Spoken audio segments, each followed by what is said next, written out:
बिस्मिल्लाहिर्रहमानिर्रहीम। Hello everyone, अस्सलामु अलैकुम। मैं हूं आपका host consultant medical specialist doctor Tanveer Arshad Chaudhry. आप देख रहे हैं program health special on special TV. सुनते कानों देखती आँखों को डॉक्टर तनवीर अरशद चौधरी का सलाम मोहब्बत। जैसे कि हमारी तमाम ऑडियंस जानती है कि हमने हमेशा करंट इशू को टाइटल करने की कोशिश की है। आज का जो हमारा टॉपिक होगा, इसमें हम बात करेंगे कि पित्ते में पत्थरी बनने की वजूहात क्या होती हैं, फिर उसको डायग्नोज कैसे किया जा सकता है। इसी तरह जो हमारा एक लेमैन होता है, जब उसको पित्ते में मसला होता है तो उसको वो हम कैसे समझा सकते हैं, उसकी सर्जरी की ज़रूरत कब पेश आती है, सर्जरी किस तरह की जाती है, सर्जरी के प्रोटोकॉल्स क्या होते हैं, लैब इन्वेस्टिगेशन कैसे की जाती है, इसके अगर कुछ स्कैन की ज़रूरत पड़ती है तो वो कब कब करवाने होते हैं। इन सारे मौज़ूआत पर आज हम इस प्रोग्राम में बात करेंगे। मेरे साथ स्टूडियो में जिन most popular, most famous, most experience शख्सियत को मैंने दावत दे रखी है, मेरे साथ स्टूडियो में तशरीफ़ रखते हैं डॉक्टर मोहम्मद आसिम महमूद, जो कि कंसल्टेंट जनरल सर्जन हैं। डॉक्टर साहब, वेलकम टू द शो। जी, thank you. First of all तो डॉक्टर साहब, आपका शुक्रिया कि आपने हमें टाइम दिया और एक शॉर्ट नोटिस के ऊपर टाइम दिया। तो हमारी ऑडियंस ये जानना चाहेगी कि we would like to invite, कि अगर हमने आपको इनवाइट किया है तो हम ये जानना चाहेंगे कि डॉक्टर साहब, आपकी जो एजुकेशनल जर्नी है वो किस तरह है, उसमें किस तरह की हडल्स आई, क्या मुश्किलात आई। अच्छा, एक तो डॉक्टर बनना है सच मतलब इजी काम नहीं है। जी बिल्कुल ऐसे। तो जिस एरा में हम लोगों ने पढ़ा था तो नेचुरली उस वक़्त ये सारी जो हेल्पिंग एड्स हैं वो नहीं होती थी। ठीक। तो वी यूज़ टू इमेजिन। आप देखें कि एनाटमी, फिजियोलॉजी और बायोकेमिस्ट्री, वो जो मॉलिक्यूलर लेवल पे जो प्रोसेसेस हैं, हमारी एक इमेजिनेशन होती थी ऐसे कि कैसे मॉलिक्यूल जनाब मेम्ब्रेन को क्रॉस कर रहा है और कैसे एंजाइम वहाँ पे काम कर रहा है, कैसे रिसेप्टर होता है। सर, अभी जो आजकल के दौर में बहुत सारे यानी कि हेल्पिंग एड्स आ गई हैं, 3D एनिमेशंस आ गई हैं, बच्चों के पास गैजेट्स आ गई हैं। We use to go in the libraries, search for books, और फिर ये है कि एक एटलस होता था। सर आप लोगों ने शायद एटलस, जी ऐसे ही तो सर। एटलस पे जो है ना, वो जाके देखते थे पिक्चर्स, और जी इस तरह हम इमेजिनेट करके चीज़ों को कंसेप्ट बनाते थे, फिर सर। उनको मेमोराइज करते थे। ठीक है। तो ये आज के हालात के मुताबिक ये चीज़ें काफ़ी उस वक्त टफ थी। ठीक है। बाकी जो रूटीन की चीज़ें हैं, मेरिट है, मार्क्स हैं, हाँ ये ज़रूर है, MD कैट उस वक्त नहीं था। आजकल बच्चों के लिए ज़्यादा टफ हो, डायरेक्ट एडमिशन हो जाता है। डायरेक्ट एडमिशन हो जाता है, लेकिन एडमिशन लेने वाले भी कम होते एडमिशन लेने वाले भी कम थे और इतने ज़्यादा मार्क्स भी नहीं आते थे बच्चों के ना। थे। बिल्कुल ऐसे ही हाँ, है। तो तो सर, फिर ये जनरल सर्जरी का टॉपिक है, ये आपने कैसे इस फील्ड को कैसे select जनरल किया? सर्जरी का ये बड़ी इंटरेस्टिंग स्टोरी है। ये इस तरह है कि I did my first house job in internal medicine. Sir. तो वेल नोन मेरी वो प्रोफेसर हैं, आजकल रिटायर्ड हो गई हैं पिंडी मेडिकल कॉलेज में। सर। उनके साथ मैंने हाउस जॉब किया इंटरनल मेडिसिन में। तो basically she was more inclined towards the gastroenterology. ठीक। उस वक्त हेपेटाइटिस बी, सी, सिरोसिस, इसकी कोई ट्रीटमेंट नहीं होती थी, ठीक और है। अबंडेंस ऑफ पेशेंट्स थी पिंडी के अंदर ये क्रोनिक लिवर डिजीज़ की। ठीक है। तो मुझे बड़ा शॉकिंग फील होता था कि जो भी पेशेंट आता है हम उसको ट्रीट करते हैं लेकिन वो ठीक नहीं होता। ठीक है। When I joined house job in surgery, तो ये मेरे लिए बड़ा ही एक फैसिनेटिंग था कि जिसकी ट्रीटमेंट करते हैं वो ठीक हो जाता है।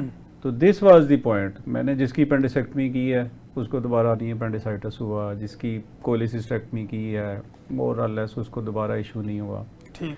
तो यहाँ से फिर मेरा माइंड चेंज हुआ कि I should go in the field का जो प्रोडक्टिव है, जिसमें ठीक है। लोगों को मैं मतलब चीज़ों को रेक्टिफाई कर सकता हूँ, ठीक लोगों है। की ज़िंदगी में आसानियाँ पैदा करना, उसमें बेहतर है मेरे लिए जाना। ठीक है। तो ये मेरे लिए टर्निंग पॉइंट था। मैं फिर सर्जरी में चला गया। द डे आई डिसाइडेड, मैंने सर्जरी में काम किया। ठीक है। कोई 25 साल हो गए हैं सर्जरी के वार्डों में काम किया, जनरल सर्जरी में किया है, यूरोलॉजी में काम किया है। सर। तो अब बस ओढ़ना बिछोना ही सर्जरी सर्जरी है, है। और सर्जरी के मरीज़ हैं और ऑपरेशंस है, और बस। ठीक हो गया। अच्छा सर, आजकल हम देखते हैं कि बेशुमार ऐसे पेशेंट हमारे क्लिनिकल ट्रायल में रिपोर्ट होते हैं, उनको सिम्पटम नोजिया रहता है, वॉमिटिंग रहती है, या उनके चेस्ट के अंदर पेन होता है। तो जब हम उसको डायग्नोज पे लेके जाते हैं तो पता चलता है कि इसको जो है ना गॉल स्टोन्स वगैरह हो गए या पित्ते में कोई प्रॉब्लम हो गई। तो सर, इसकी काजेज़ क्या होती हैं? अच्छा, इसमें कुछ जनरल काजेज़ हैं, जैसे सर। कि पेशेंट का अपना एक सेडेंटरी लाइफस्टाइल होता है, फैटी फूड इनटेक होता है, ठीक है, और जो फीमेल्स हैं उनके अंदर रिस्क फैक्टर है, ये फीमेल होना बजाते खुद एक रिस्क फैक्टर है। सर। मेल से as compare to male, female में डबल है ये गाल स्टोन्स की जो रेशो है। ठीक है। और इसके अलावा जो फर्टाइल फीमेल्स है, आई मीन जिनके बच्चे ज़्यादा हैं, मल्टी पैरस होती हैं, ठीक है। उनके अंदर ये ज़्यादा बनते हैं। ठीक है। और इसके अलावा जो डायबिटिक्स हैं वो भी रिस्क पे हैं, ठीक है, ठीक। उनके अंदर ये स्टोन ज़्यादा बनते हैं। लेकिन कुछ इसके जो है ना केमिकल काजेज़ हैं, सर। जिसमें जो जिगर होता है ना, जो लिवर है इंसान का, वो दो उसके फैक्टर्स आ जाते हैं। एक तो ये है कि वो बाइल ज़्यादा रिलीज़ करता है, सर। और उसकी वजह से जो स्टोन बनते हैं गाल ब्लैडर के अंदर, वो उसको पिगमेंट स्टोन्स कहते हैं। ठीक। और दूसरा है कि जिगर जो है वो आपका कोलेस्ट्रॉल ज़्यादा रिलीज़ करता है, सर। और वो जो गाल ब्लैडर के अंदर जो सिक्रीशंस हैं वो उसको ब्रेक डाउन नहीं कर पाती क्योंकि वो ज़्यादा होता है। ठीक। तो इस तरह भी स्टेसिस हो जाता है, कलेक्शन हो जाती है छोटे छोटे। जैसे पहले ये स्टोन ऐसे बनते हैं जैसे अब कभी आपने परिंदों को जो गूंदा हुआ आटा है वो डालते थे वो छोटे। डालते हैं छोटे छोटे, इस तरह से ये बनेंगे, ठीक है। ठीक है। ये आम पब्लिक की अवेयरनेस के लिए। सर। फिर इसके अंदर जब और चीज़ें आना शुरू हो जाएंगी तो फिर ये हार्ड होता जाएगा, ठीक है ना। ठीक तो है। ये पहले स्टेसिस होगा, और ये मेन जो केमिकल काजेज़ हैं इसके ये दो होते हैं, ठीक है ना। ठीक। इसके अलावा रिस्क फैक्टर तो है बहुत सारे हैं। सर। जो लोग फाइबर डाइट नहीं लेते, जो लोग एक्सरसाइज नहीं करते, जो लोग अल्कोहल ड्रिंक करते हैं, उनमें कॉमन है। ठीक। और जो लोग फैटी फूड ज़्यादा लेते हैं उनके अंदर कॉमन है, ठीक है ना। तो ओबीज लोगों में बड़ा कॉमन है ये, ठीक है ना। ठीक है। फीमेल्स के अंदर एक रीज़न होती है जिसमें वो कंट्रासेप्टिव्स लेती हैं, जी जी। और वो जो ईस्ट्रोजन्स हैं उसकी वजह से भी। उसकी वजह से बनते हैं ये नेचुरली। वो भी कोलेस्ट्रॉल ज़्यादा है, मतलब ये जितने भी हार्मोन्स हैं ये सारे स्टीरॉयड्स हैं बेसिकली। ठीक है। तो वो कोलेस्ट्रॉल स्टोन उनमें ज़्यादा बनते हैं, ठीक है ना। ठीक। तो इस तरह जो मेटाबॉलिज्म है बॉडी का वो डिस्टर्ब होने की वजह से कुछ मेडिसिन ऐसी होती हैं जो कि sir. They can lead to the formation of gall stones. ठीक। अच्छा सर, हम ये देखते हैं कि जब किसी को भी हो जाता है, उसको ये पता चल जाता है कि मेरे पित्ते में पत्थरियाँ या मेरा पित्ता ब्लॉक हो चुका है, तो वो डिफरेंट तरीके पे डिफरेंट जगह पे जाते हैं, कहीं को अरक फकी कोई इस तरह की चीज़ें लेके कोशिश करते हैं कि शायद निकल जाए। ठीक हो जाए। तो पित्ते में पत्थरी निकलने का कोई रास्ता भी होता है कि नहीं? पित्ते में पत्थरी निकलने का रास्ता तो है, लेकिन वो रास्ता डेंजरस है। ठीक। आई मीन पित्ते से अगर आप हम लोगों को बता सकें, अपनी जो कॉमन लोग हैं जो मेडिकल का नॉलेज इनके पास ज़्यादा नहीं है, सर। पित्ते के अंदर एक जो छोटी डक्ट होती है, सिस्टिक डक्ट उसको कहते हैं। सर। सिस्टिक डक्ट आगे जाके जो एक बड़ी बाइल रतूबत वाली डक्ट होती है उसको कॉमन बाइल डक्ट कहते हैं, ठीक सर। वो उसमें खुलती है। और वो जो कॉमन बाइल डक्ट होती है वो छोटी आंत में खुलती है जा। ठीक। अब जो पित्ते का स्टोन है वो स्लिप होगा तो वो सिस्टिक डक्ट में जाएगा, फिर कॉमन बाइल डक्ट में जाएगा, वहाँ से स्लिप हो जाएगा। सर। मैनी टाइम्स ये रास्ते में स्टक हो जाएगा, ब्लॉकेज का खतरा हो। ब्लॉक करेगा, और that is much dangerous than simple gall stones. फिर ठीक। ये ऑब्स्ट्रक्टिव जॉन्डिस इसको कहते हैं। मरीज़ को का पीला यरकान हो जाएगा, ठीक है। उसको फीवर हो जाएगा, वोमिटिंग शुरू हो जाएगी, नोजिया नेचुरली होगा, एनोरेक्सिया हो जाएगा, भूख नहीं लगेगी, सर। और ये ज़्यादा डेंजरस है एज़ कम्पेयर टू। तो इसीलिए अर्ली स्टेज पे कहते हैं अगर उसको सिम्टम्स आने शुरू हो गए हैं, पेन आ रही है पेशेंट को, 1 2 3 बाउट्स आए हैं, आपने अल्ट्रासाउंड करवाया, अल्ट्रासाउंड पे स्टोन्स आ गए हैं, तो we should go for cholecystectomy.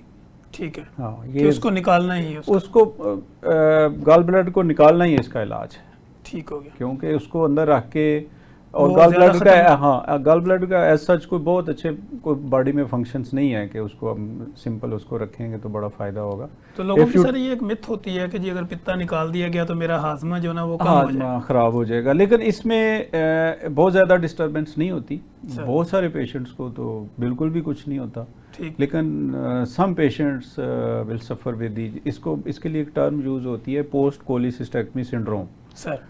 उसमें क्या होता है, पेशेंट को इंडाइजेशन होती है, उसको डायरिया होता है, जिसको गैस ट्रबल कहते हैं, बेलोटिंग होती है, और किसी किसी को जॉन्डिस भी हो जाता है, पेन उसी तरह राइट हाइपोकॉन्ड्रियम में जो ये जो टमी की राइट वाली अपर साइड है उसमें पेन रहती है। ठीक है। तो ये कुछ पेशेंट्स को करना पड़ता है, लेकिन उसको भी फिर हमने देखना होता है कि इसमें भी दो तरह की कैटेगरीज निकलती हैं। बहुत सारे पेशेंट जिसको हम फंक्शनल कहते हैं, ठीक, वो बेचारे परसीव कर रहे होते हैं कि हमें जो पित्ता निकल गया है लेकिन हमें अब पता नहीं कोई मसला हो गया, ठीक है ना, तो उसमें लेकिन रियलिटी में कुछ नहीं होता। रियलिटी में उनको कुछ नहीं होता। ठीक है। कुछ को प्रॉब्लम हो सकती हैं जो कि ERCP करके या जो ज़्यादा सोफिस्टिकेटेड टेस्ट करके हम फिर उसको डायग्नोस करते हैं। ठीक है। तो वैसे इसमें रेशो बहुत कम है। ठीक।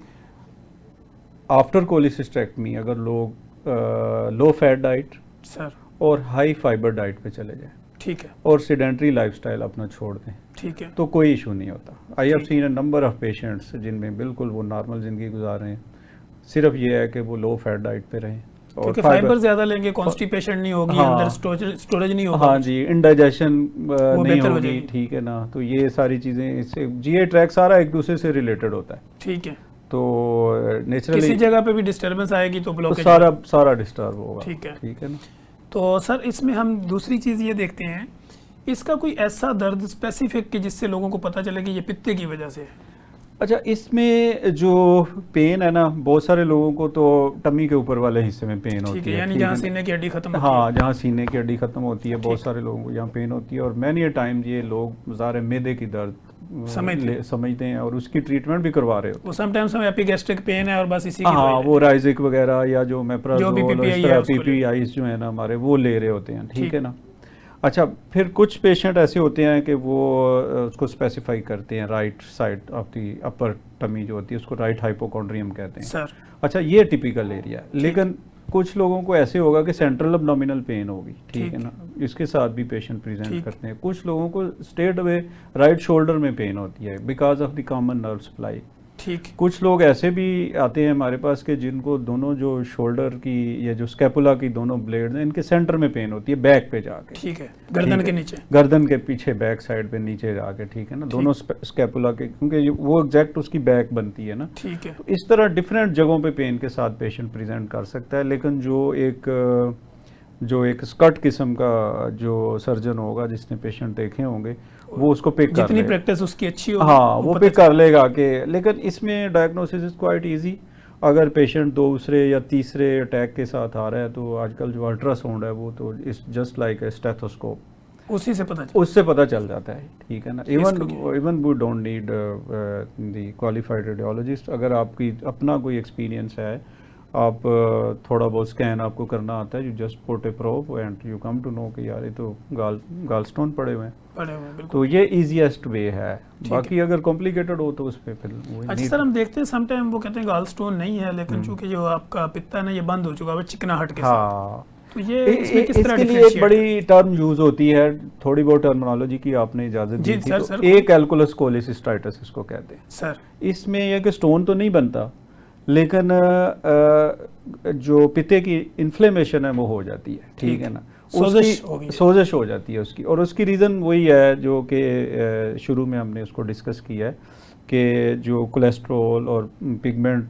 स्टोन्स हैं उसकी वजह से एक स्लज सी बन जाती है, सर, थिक, जो उसकी सिक्रीशन है थिक हो जाती हैं, and they just go and stop at the cystic duct, ठीक है ना, या उसके इन्फंडिबुलम में जाके बैठ जाती हैं, सर, और वो फिर उसको जो है ना गॉल ब्लैडर की इन्फ्लेमेशन करती हैं, पेन भी होता है, अब स्टोन भी नज़र नहीं आता, ठीक। तो ये एक टर्म है, और if you can diagnose it तो इसकी ट्रीटमेंट भी कोलिसिस्टेक्टमी है, यानी वो निकालना ही इसका बेहतरीन हल है, क्योंकि वो जो उसके अंदर जितने भी प्रॉब्लम्स हैं, कन्वेंशनली लोग पहले दवाइयाँ देते थे, लेकिन बन गया या ब्लॉकेज होगी, कुछ भी हो गया, उसका निकालना ही बेहतरीन। देखें, कोलिसिस्टेक्टमी आप कर दें तो वो लॉट बेटर है। If you don't do it, उसकी जो कॉम्प्लिकेशंस हैं वो डायर है, ठीक। So we need to avoid those complication. इसमें पेंक्रियाटाइटिस हो जाता है खुदा नास्ता पेशेंट्स को, बहुत ही डेंजरस डिजीज़ है, ठीक है ना, and even there are some studies जिसमें कार्सिनोमा हो जाता है लॉन्ग स्टैंडिंग स्टोन्स के बाद, ठीक है ना। तो ये है कि ये इन चीज, और फिर पेशेंट की क्वालिटी ऑफ लाइफ बहुत पुअर रहती है। हर तीसरे दिन या किसी शादी पे जाता है या किसी दावत पे, जब भी वो खाता है फैटी फूड खाता है तो उसको प्रॉब्लम शुरू हो जाती है। ठीक है। तो इसलिए बेहतर है कि आप अर्लीस्ट पॉसिबल टाइम में इसको रिमूव कर लें। अच्छा सर, पित्ते के इस प्रॉब्लम के साथ चेस्ट का भी कोई इशू हो सकता है, चेस्ट इन्फेक्शन का, या चेस्ट में कुछ सांस की दिक्कत का? ऐसा नहीं है, इंडाइजेशन हो सकता है? इंडाइजेशन ही होगी, लेकिन बिकॉज ओल्ड फ्रेल पेशेंट्स के अंदर जो है ना, जब बहुत ज़्यादा इन्फ्लेमेशन हो जाए तो that can lead to the irritation of diaphragm. Sir, और डायाफ्राम चूंकि आपकी जो चेस्ट है उसका आप समझ लें कि जो नीचे वाला फ्लोर है वो डायाफ्राम है, उसकी वजह से चेस्ट पेन भी इसमें मिमिक होती है इसके साथ ना। ठीक, पेशेंट्स को फील होता है जैसे हार्ट अटैक हो गया, ठीक है ना, इस तरह की पेन, इस तरह की पेन होती है उसको, ठीक है ना। जी नाजरीन, कहीं मत जाइएगा, हमारे साथ रहिएगा। डॉक्टर आसिम महमूद हमारे साथ मौजूद है। मज़े की गुफ्तगू जारी है, यहीं पे वक्त हुआ एक ब्रेक का, और ब्रेक के बाद हम अपनी गुफ्तगू को जारी रखेंगे। जी वेलकम बैक नाजरीन। जैसे कि आप देख रहे हैं कि हेल्थ स्पेशल प्रोग्राम के अंदर आज हम बात कर रहे हैं पित्ते में पथरी बनने की वजूहात क्या होती हैं, फिर उसका जो है डायग्नोज का तरीका क्या होता है, उसका ट्रीटमेंट क्या है, इंडिकेशन किस तरह की होती हैं, क्या क्या फीलिंग्स आती हैं, और इसको किस तरह रिमूव किया जाता है, सर्जरी की क्या टाइप्स होती हैं। इन सारे मौज़ूआत पर हम अपनी गुफ्तगू जारी रखे हुए हैं। हमारे साथ मौजूद हैं डॉक्टर आसिम महमूद, जो कि कंसल्टेंट जनरल सर्जन हैं, और सर की बहुत ज़बरदस्त ग्रिप है। इस तरह की जितनी भी आपकी लाइफ के अंदर सिम्टोमेटिकली चेंजिंग आती हैं, इनके हवाले से तो हम अपनी गुफ्तगू जारी रखे हुए हैं। अच्छा सर, हम इंडिकेशन की अगर बात कर लें कि एक हमारे जो मेडिकल के स्टूडेंट्स हैं उनको भी समझाने के लिए, क्योंकि वो लोग भी हमें फॉलो करते हैं, और आम आदमी, आजकल तो आम आदमी भी काफ़ी टेक्निकल एजुकेशन रखता है क्योंकि उसके पास स्मार्टफोन है, आईफोन है, तो इसको हम किस तरह लोगों को ये मैसेज डिलीवर करेंगे सर? अच्छा, इसमें कुछ चीज़ें हैं कि जो टेक्निकली डॉक्टर्स ने यानी सर्जन ने डिसाइड करनी होती हैं, पेशेंट को हमने काउंसल करना है सर कि ये चीज़ें अगर आपके अंदर आ रही हैं तो उसमें definitely we will go for removal of the gall bladder. क्योंकि जैसे आपने पहले कहा है ना कि मैनी पेशेंट्स आर कंसर्न कि हमारा गॉल ब्लैडर रिमूव हो जाएगा सर, तो उनकी काउंसलिंग करनी पड़ेगी सर। इसमें एक तो सिम्प्टोमेटिक गॉल स्टोन्स हम कहते हैं, जिसमें बार बार सिम्टम्स आ रहे होते हैं, पेन हो रही है, वोमिटिंग हो रही है, नाउजिया हो रहा है, पेशेंट की ये क्वालिटी ऑफ लाइफ जो है वो हैम्पर हुई पड़ी है, डिस्टर्ब हुई पड़ी है सर। तो एक तो ये है, ठीक है ना। दूसरा उसके अंदर ये आ जाता है कि जो गॉल ब्लैडर की इन्फ्लेमेशन बार बार हो रही है सर, इसमें दो टाइप की होती है, एक्यूट होती है और क्रोनिक होती है, ये दोनों तरह से अगर आ रहा है। तीसरी मैंने पहले भी आपसे बात की थी कि एक एल्कुलस कोलेसिस्टाइटिस है, और वो भी इन्फ्लेमेशन और पेन और इन सिम्टम्स के साथ प्रेजेंट करेगा, ठीक है ना। अगर पेशेंट किसी को अटैक हो गया gall bladder, gall stone, pancreatitis का, naturally after treating the pancreatitis उसका अर्लीस्ट पॉसिबल टाइम जो कि मेडिकल में जो टाइम पीरियड रिकमेंडेड है उसमें we will go for cholecystectomy, ठीक है ना। और इसके अलावा अगर कोई गॉल ब्लैडर में मैस डेवलप हो रहा है या पोलिप है तो भी हम जाएंगे गॉल ब्लैडर रिमूव करने के लिए। तो ये 5-6 चीज़ें हैं जिसमें हमने पेशेंट को काउंसिल करना है। इसमें आपका गॉल ब्लैडर रिमूव करना बेहतर है एज़ कम्पेयर टू कि आप इसको कंजर्वेटिवली ट्रीट करें या आप इसको मज़ीद हम डिले करें। सर अच्छा सर, यहाँ पे एक सवाल ये भी होता है कि अक्सर लोगों को ना एज रिलेटेड इश्यूज भी होते हैं।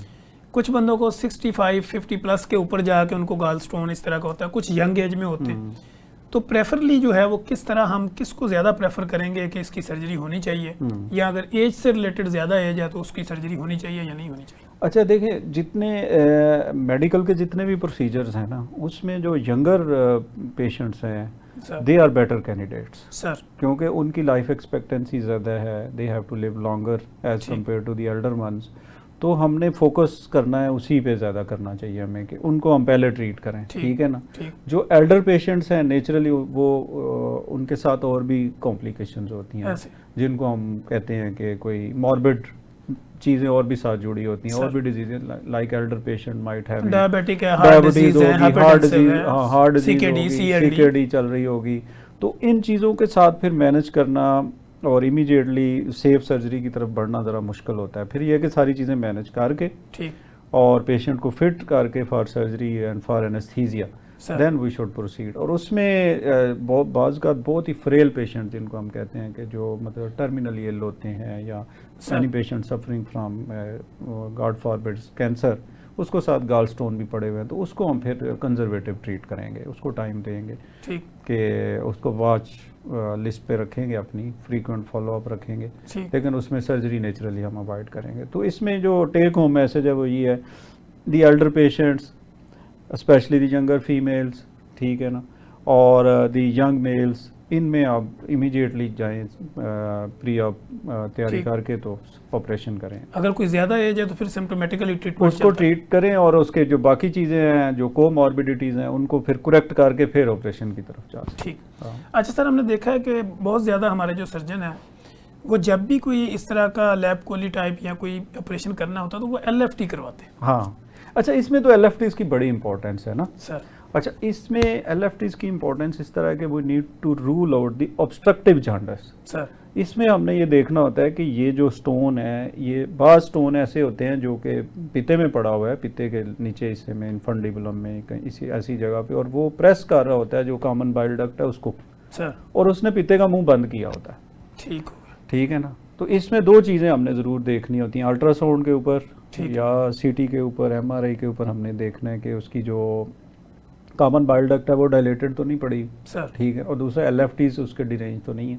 ठीक है, अगर यानी उसमें डिरेंज कोई बिलिरुबिन वगैरह का अगर बड़ा हुआ ऊपर, तो अगर बिलिरुबिन बढ़ा हुआ है और अल्कलाइन फॉस्फेटेज बढ़ा हुआ है तो हमें ये इनडायरेक्ट एविडेंस है कि इसका पित्ते का मुंह बंद है, बल्कि जिगर का मुंह बंद है। ठीक है, उसमें फिर हम एंटीबायोटिक्स वगैरह का use एंटीबायोटिक्स देंगे, उसमें रेक्टिफाई करेंगे, अगर उससे नहीं होता और उसमें some time we need to go endoscopically ERCP पे जाएंगे, उसमें ठीक। फिर हमारी ट्रीटमेंट का जो मोडेलिटी है वो चेंज भी हो सकती है। ठीक हो गया। ये सारा कुछ देख के उसके बाद सर्जन डिसाइड करता हाँ है कि अब जी, इसकी सर्जरी हो। बिल्कुल। अच्छा सर, लोग फिर ये पूछते हैं कि एक तो कैमरे वाला ऑपरेशन कैमरे वाला ऑपरेशन, और दूसरा वो हाँ कहते जी। हैं जो पुराने वक्त में जो खुला ऑपरेशन होता था, हाँ, तो इनमें सर फर्क क्या है और इसमें सेफ ज्यादा कौन सा है? अच्छा, इसमें ना ज़मीन और आसमान का फ़र्क है, टू बी ऑनेस्ट, ठीक है सर। ना। जो कैमरे वाला ऑपरेशन है वो गोल्ड स्टैंडर्ड है, ठीक और वो शॉर्टर स्टे है हॉस्पिटल में उसका, ठीक है और पेशेंट के लिए लेस पेनफुल है, और पेशेंट जो है जल्दी रिहेबिलिटेट हो जाता है, ठीक अर्ली मोबिलिटी है उसके अंदर। ठीक उसमें छोटे छोटे 3 या 4 कट्स हम लगाते हैं तकरीबन 1 सेंटीमीटर के, सर। ठीक है ना। जबकि जो पुराना कन्वेंशनल ऑपरेशन है, जो पुराने सर्जन है लाइक मी, हम तो वैसे छोटे छोटे इंसिजन से कर रहे हैं, और लेकिन ये है कि गोल्ड स्टैंडर्ड उसमें जो है कैमरे वाला ऑपरेशन है, लेप्रोस्कोपिक सर्जरी है, और ठीक। उसके यही फ़ायदे हैं कि इसमें पेशेंट की क्वालिटी ऑफ लाइफ जो है बेटर, कॉम्प्लिकेशंस कम होती हैं, कॉम्प्लिकेशंस भी कम है, इन्फेक्शन की उसमें रेशो कम इन्फेक्शन की होगी। रेशो कम है, उसमें पेन कम होगा, उसमें ब्लीडिंग कम होगी इन एक्सपर्ट हैंड्स, ठीक है ना। सर। तो ये सारी चीज़ें हैं, और फिर जो अर्ली रिहेबिलिटेशन है, पेशेंट कैन रिज्यूम हिज और हर हाउस होल्ड या जो भी उसकी एक्टिविटीज़ हैं वो अर्लीस्ट पॉसिबल टाइम है। यानी कि आप देखें लैब कोली के बाद सम सेंटर्स आर रिकमेंडिंग इवन के 3 डेज़ के बाद अगर किसी की डेस्क जॉब है तो जाके जॉब पे बैठ जाए, जा सकता है। हाँ। और जो कन्वेंशनल ऑपरेशंस हैं वो मिनिमम 2 to 4 वीक्स, 2 वीक्स तो लग जाएंगे, रेस्ट मुकम्मल उसमें रेस्ट करनी पड़ेगी, उसमें स्टिचेस रिमूव होंगे, फिर हम उसको, और उसमें भी अगर कोई मैनुअल वर्कर है जिसको हम वर्कर कह लें, या कोई हार्ड वर्क करने वाला बंदा है, तो उसमें 4 to 6 वीक्स लग जाएंगे उसको, उसकी रिकवरी में। उसकी रिकवरी में। अच्छा सर, लोगों में ये बात भी मशहूर है, वो ये समझते हैं कि अगर मेरा पित्ता फट गया तो पूरा पेट खोलना पड़ेगा। हाँ। तो ये फटने में रियलिटी अच्छा, ये असल में एक्चुअली ये कुछ मिसनोमर्स हैं। एक तो ये पैंक्रियाटाइटिस के साथ लोग इसको करते हैं। पैंक्रियाटाइटिस जब हो जाता है, उसमें जो स्टोन होता है बेसिकली वो पित्ते की नाली के अंदर से होता हुआ जो लबलबे की नाली है, सर। उसके ऊपर दोनों नालियां इकट्ठी खुलती हैं आंत में, ऐसे? उसको ब्लॉक कर देता है जाके। ठीक है। तो उसमें पैंक्रियाटाइटिस जो है वो उसकी स्वेलिंग और उसकी इन्फ्लेमेशन और उसकी बड़ी ढायर किस्म की इन्फ्लेमेशन होती है, और वो बड़ी, यानी कि आप समझ लें कि पेशेंट जो है बहुत ज़्यादा, जिसको कहते हैं कि टर्मिनली सिक हो जाता है। अगर ठीक। उसको ICU में मैनेज ना किया जाए तो सर। वो उसको रेक्टिफाई नहीं किया जा सकता। ठीक तो है। एक तो ये कंसेप्ट है कि पिता फट गया, पेशेंट जब सीरियस हो जाता है एक्चुअली उसको पैंक्रियाटाइटिस होता है, ठीक है। ठीक है ना। और दूसरा वो ये भी है कि जब ऑब्स्ट्रक्टिव जॉन्डिस हो जाता है, जब सर। उसकी जिगर का मुंह बंद हो जाता है, तो उस वक्त भी लोगों का मिसनोमर है कि गॉल ब्लैडर डिस्टेंड हो जाता है नेचुरली उस वक्त। इसमें एक टर्म है म्यूकोसील, उसको सर। कहते हैं। इसमें क्या होता है कि पित्ते की जो वॉल है वो थिक हो जाती है, और इसके अंदर जो फ्लूइड है वो कलेक्ट हो जाता है, और वो इन्फेक्ट हो जाता है, सर। पस बन जाती है, ठीक और उस स्टेज पे फिर वो बहुत सीवियर पेनफुल होता है। ठीक और है। उसके LFTs भी पेशेंट के डिरेंज हो जाएंगे, उसको हाई ग्रेड फीवर होगा, उसको वॉमिटिंग शुरू हो जाएगी, ठीक है, और tenderness through out the abdomen आपको मिलेगी। सर तो ऐसी स्टेज को लोग कहते हैं जी पित्ता फट गया, ठीक है। ठीक है ना। तो म्यूकोसील की फिर ट्रीटमेंट ये है कि पहले कंजर्वेटिव, सर फिर उसको कोलिसिस्टाइटिस का जो एपिसोड है उसको सेटल डाउन करें, सर और उसके बाद फिर हम इसको कहते हैं, हमारी टर्म में कहते हैं इंटरवल कोलिसिस्टेक्टमी। ठीक है। उसके बाद हम कोई 6 हफ्ते के बाद, या अभी कुछ लोग 2 हफ्ते के बाद भी रिकमेंड कर रहे हैं, लेकिन 6 वीक्स इसमें आइडियल है। 6 वीक्स के बाद वी गो फॉर कोलिसिस्टेक्टमी। ठीक है। अच्छा सर, इसमें जो स्टिचिंग होती है इस सर्जरी के दौरान, जी, तो उसको निकालना पड़ता है या खुद ही वो ख़त्म हो जाती है? स्टिचिंग तो देखें वो अब ऑप्शनल आ गई हैं चीज़ें। जो हम इसमें वैसे यूज़ कर रहे हैं, हम वो जो ऐसा धागा इस्तेमाल कर रहे हैं जो स्किन स्टिच के ऊपर, जो कि अब्जॉर्ब नहीं होता, ठीक। उसको प्रोलीन कहते हैं। सर तो उसको तो हम निकालते हैं, लेकिन at some centres they might be using suture like Vicryl उसको कहते हैं, सर वो अब्जॉर्बेबल होता है, उसको आप रिमूव ना भी करें, निकालें ना तो भी निकालें कोई नहीं। ठीक होता है। बड़ी जो सेंटर्स हैं उनमें वाइक्रल रैपर्ड या वाइट वाइक्रल उसको कहते हैं, सर वो यूज़ कर रहे हैं। बल्कि अब आगे चीज़ें आ गई हैं, स्टेपल्स आ गए हैं, ऐसी चीज़ें आ गई हैं, सूचर से अब आगे भी चीज़ें आ गई हैं जो अच्छे सेंटर्स के अंदर। ठीक हो गया।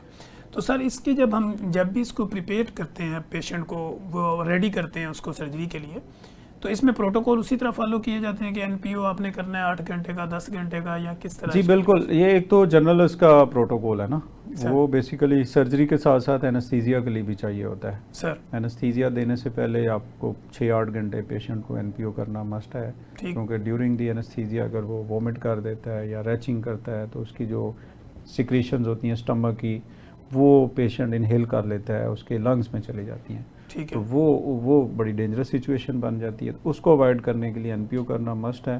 ठीक। प्री अप एंटीबायोटिक कोई ऑब्लिगेटरी नहीं है। अगर आपकी स्टरलाइजेशन जो ऑपरेशन थिएटर की, जिसको हम OR कहते हैं, ऑपरेटिंग सर। रूम की, अच्छी है तो we can go without antibiotic, ठीक है ना। और बाकी जो जनरल प्रोटोकॉल है वो ऐसे ही फॉलो करना है इसका, ठीक है ना। ठीक हो। कंसेंट लेना है पेशेंट से, बाकी सारी वो चीज़ें सारी चीज़ें सेम ही रहेंगी। हाँ, अच्छा सर, ये जब हाँ, सर्जरी हो जाती एक चीज़ है, सॉरी, सर। एक चीज़ है जो मेडिकल के स्टूडेंट्स हैं या जो इंटरेस्ट रखते हैं, एक चीज़ है जिसको इन्फॉर्म्ड कंसेंट कहते हैं। सर तो पेशेंट को इन्फॉर्म करना चाहिए कि आपका जो कैमरे वाला ऑपरेशन होगा उसमें ये पेचीदगियाँ आ सकती हैं, सर और समटाइम्स कैमरे वाले ऑपरेशन को हमें कन्वर्ट करना पड़ता है इन ओपन ऑपरेशन।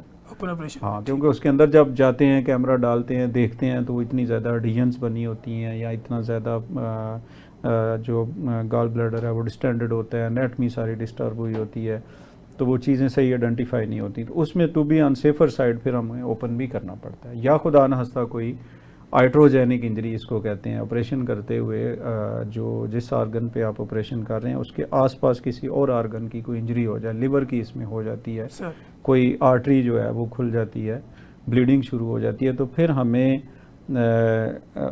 ओपन करना पड़ता है इसमें। तो ये पेशेंट को बताना ज़रूरी है इसमें। ठीक है, उसका यानी कंसर्न लेना हर तरह हाँ, से वो ज़रूरी है। वो ज़रूरी है। अच्छा सर, एक लोगों के अंदर मिसकंसेप्शन ये भी पाया जाता है, वो कहते हैं कि जो ओपन सर्जरी से पित्ता निकाल दिया जाता है, कैमरे वाली से सुना है कि अंदर ही उसको जला नहीं, देते हैं। ऐसे नहीं है। कैमरे वाली में बड़ा वो भी ट्रिक, अच्छा ये बहुत टेक्निकल सवाल है, मेरे से बहुत लोगों ने पूछा है कि आपने पित्ता बाहर कैसे निकाला, जब छोटे छोटे होल हैं तो फिर ये कैसे बाहर निकलता है। तो उसमें होता है कि जब आप पित्ते का ऑपरेशन करते हैं तो नेचुरली उसके अंदर जो बाइल होती है या स्टोन होते हैं, आप उसको फोर्सेप्स के साथ पकड़ के निकाल लेते हैं। बाइल जो है वो उसको आप समझे डिफ्लेट कर लेते हैं, बाइल को सक कर लेते हैं आप, शक्कर डाल के ना, ठीक है। तो फिर पित्ते की सिर्फ मेम्ब्रेन रह जाती है, जैसे एक बैलून है, उसके अंदर उसमें सब से कुछ सारा निकल पानी गया। निकालेंगे तो वो फिर छोटा सा रह जाएगा, इट्स लाइक ए मेम्ब्रेन, एक झिल्ली सी रह जाती है, ऐसे। तो उसको उसी होल से हम वापस ले आते हैं बाहर ना। ठीक हो तो इस तरह से निकलता यानी है, ये निकलता बाहर ही है। निकलता बाहर ही है, ये ठीक। नहीं कि उधर छोड़ देना है उसको। अच्छा सर, पोस्ट ऑपरेटिव केयर की तरफ हम आते हैं कि जब आपकी सर्जरी हो गई, अब उसके बाद अगले क्या प्रोटोकॉल हैं जिसको मरीज ने फॉलो करना है अपनी सेफ साइड के लिए? देखें, इसमें कुछ इमीडिएट पोस्ट ऑपरेटिव केयर है, कुछ थोड़ा इंटरमीडिएट और कुछ लेट, ठीक है ना। जो इमीडिएट है वो तो मेनली जो पेशेंट है वो डॉक्टर की और हॉस्पिटल की डिस्पोजल पे है, उसमें उसको पेन फ्री रखना है आपने, ठीक है ना। कुछ अरसे के लिए 6 to 8 आवर्स के लिए हम उसको नील पर ओरल रखते हैं, खाने पीने को नहीं देते। सर अगर उसमें हमने ड्रेन डाली हुई है तो उसको हम वॉश करते हैं कि उसमें किस किस्म का फ्लूइड आ रहा है, ठीक है ना, कि वो डिफरेंट टाइप्स के हैं, चले वो जो मेडिकल के लोग हैं उनके लिए बेहतर है। तो 8 घंटे 10 घंटे सम टाइम 12 आवर्स तक हम उसको वॉच करते हैं, ठीक है ना। फिर ये है कि हमने पेशेंट को मोबिलाइजेशन की तरफ लेके जाना है, उसको चलाना फिराना है, बैठाना है, ठीक है, उसको इनकरेज करना है, no you are getting better, जैसे जैसे, और एट द सेम टाइम वो एनेस्थीसिया के इफेक्ट से भी ज़ारे बाहर आ रहा होता है। तो ये तो इमीडिएट पोस्ट ऑफ केयर में चीज़ें आ जाती हैं, ठीक है ना। उसको हमने उसके वाइटल्स जो है उनके ऊपर चेक रखना है, खुदा नास्ता कोई ब्लीडिंग अंदर हो जाए तो आप उसकी पल्स तेज़ हो जाएगी, उसका बीपी ड्रॉप हो जाएगा। तो इस तरह से उसको एक वॉच में रखते हैं, जिसको हम ICU केयर कहते हैं, या HDU हाई डिपेंडेंसी यूनिट में हम उसको रखते हैं। ठीक।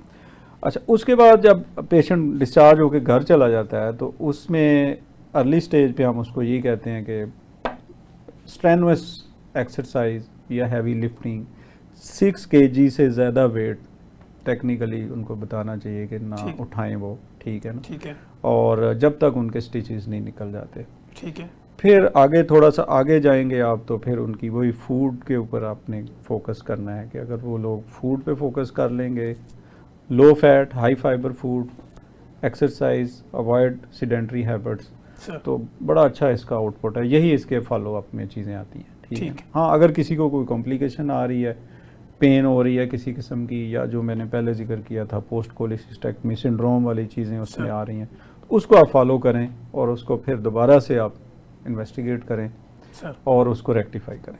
ठीक सर, पानी का कितना अहम रोल होता है कि पानी का कितना इंटेक किया जाए तो आपका डाइजेस्टिव सिस्टम पित्ता निकलने के बाद ठीक रहता है? अच्छा, पानी इसमें जो पित्ते की चीज़ें हैं ना, इसमें हाइड्रेशन नेचुरली ओवरऑल बॉडी के अंदर जो हाइड्रेशन का रोल है वो तो है ही है, लेकिन इसमें वाटर का बहुत ज़्यादा रोल नहीं है। इसमें मेनली जो पित्ता बनता है ना, हमारी जो कोलेस्ट्रोल की चीज़ों से ज़्यादा बनता है, ठीक है, और जो फैटी डाइट्स हैं उनसे ज़्यादा इसके स्टोन फॉर्मेशन के चांस हैं।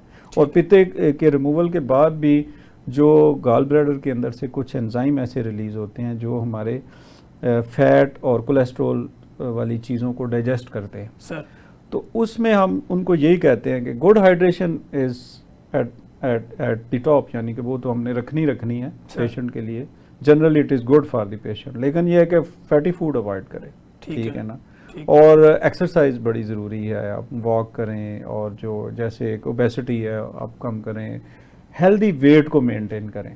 ठीक। हेल्दी वेट जो बंदा मेंटेन कर लेता है, हेल्दी वेट का मतलब है कि ना ओवर वेट हो ना अंडर वेट हो, ठीक है। और एक और चीज़ भी इसमें है कि अगर कोई वेट कम कर रहा है तो उसको भी हम रिकमेंड करते हैं कि बहुत तेज़ी से वेट कम ना करें, ठीक है। उसमें भी प्रॉब्लम आती हैं पेशेंट, उसके भी नुकसान होते हैं। तो इसलिए यही चीज़ें हैं, इसमें 2-3 चीज़ों पे फोकस करना है आपने। उसकी लाइफस्टाइल अच्छा हो जाए, आई मीन हेल्दी लाइफस्टाइल, ठीक, सीडेंटरी ना हो सर, हाइड्रेशन अच्छी हो, उसकी फाइबर इनटेक अच्छा हो, और फैट इनटेक उसका लो हो, ठीक है ना। तो इंशाल्लाह ठीक रहते हैं patient. Sir thank you so much, आपने बड़ी ज़बरदस्त मुदल्लल बेस्ड ऑन साइंस गुफ्तगू करके हमारे नाजरीन की ज़िंदगी में आसानी पैदा करने की कोशिश की। डॉक्टर आसिम महमूद का पब्लिक के नाम क्या पैगाम, और पब्लिक आपसे कांटेक्ट कैसे करें? जी, मैं डॉक्टर आसिम महमूद हूँ, जैसे कि डॉक्टर तनवीर अरशद ने तारफ़ मेरा करवाया। मेरी जो प्रैक्टिस है ये बैरिया टाउन के पास एक हॉस्पिटल है, जियो पार्क हॉस्पिटल, वहाँ पे शाम में मैं अवेलेबल होता हूँ। और पब्लिक के नाम मेरा मैसेज यही है कि एक तो हमें कोशिश करनी चाहिए कि हम जितना मैक्सिमम अपनी हेल्थ के हवाले से है ना अवेयरनेस रखें, और जो अवेयरनेस हमें प्रॉपर लोगों से मिलती है, जैसे कि हमारे क्वालिफाइड डॉक्टर्स हैं, उसको हम प्रैक्टिस करें। जो कोलेटरल अवेयरनेस हमें मिल रही है, मतलब डिफरेंट फेसबुक पेजेस से और डिफरेंट अदर जो मटेरियल्स मिल रहे हैं, वी शुड अवॉइड इट। और जो भी हमें हेल्थ टिप्स मिलती हैं क्वालिफाइड लोगों से, उनको हम प्रैक्टिस करें, और नेचुरली वॉक की हैबिट बनाएं, एक्सरसाइज की हैबिट बनाएं। जो यंगस्टर्स हैं वो अपना टाइम स्क्रीन पे लगाने की बजाय ग्राउंड्स के अंदर ज़्यादा स्पेंड करें, और नमाज़ पढ़ें, दरूद शरीफ ज़्यादा पढ़ें। इंशाअल्लाह अल्लाह ताला सेहतमंद ज़िंदगी देगा। Thank you very much. Thank you so much. नाजरीन, आपने देखा है कि डॉक्टर आसिम महमूद हमारे साथ मौजूद थे। बड़े ज़बरदस्त अंदाज में बेस्ड ऑन साइंस गुफ्तगू कर रहे थे और आपकी जितनी भी मिथ थी उनको रियलिटी में कन्वर्ट करके आप लोगों को नॉलेजेबल एक्टिविटी फ्राहम कर रहे थे। आपको हमारे इस प्रोग्राम से मुतल्लिका किसी भी तरह की कोई इन्फॉर्मेशन चाहिए हो, किसी भी तरह का कोई सवाल व जवाब हो, या आपके जहनों के अंदर उठने वाले कोई भी ख्यालात हों जिनका आप इजहार करना चाहें, तो आप कमेंट बॉक्स में आएँ। नेगेटिव लिखें, पॉजिटिव लिखें, लेकिन ज़रूर लिखें। कुछ ना लिखने से बेहतर है कुछ ज़रूर लिखें। जब आप लिखते हैं तो हमारी आवाज़ जो है वो स्ट्रॉन्ग होती है। फिर हम आपके उन कमेंट्स को पढ़ के हम नेक्स्ट प्रोग्राम में जब आते हैं तो हमारी ये कोशिश होती है कि हम आपके ख्यालात की अक्कासी करते हुए आपकी ज़िंदगी में आसानियाँ पैदा करने की कोशिश करें। मुझे, मेरे गेस्ट और मेरी प्रोडक्शन टीम को इजाज़त दीजिए। हम दोबारा एक नए गेस्ट के साथ, नए सवाल जवाब के साथ दोबारा हाज़िर होंगे। तब तक के लिए इजाज़त दीजिए। अल्लाह हाफिज़।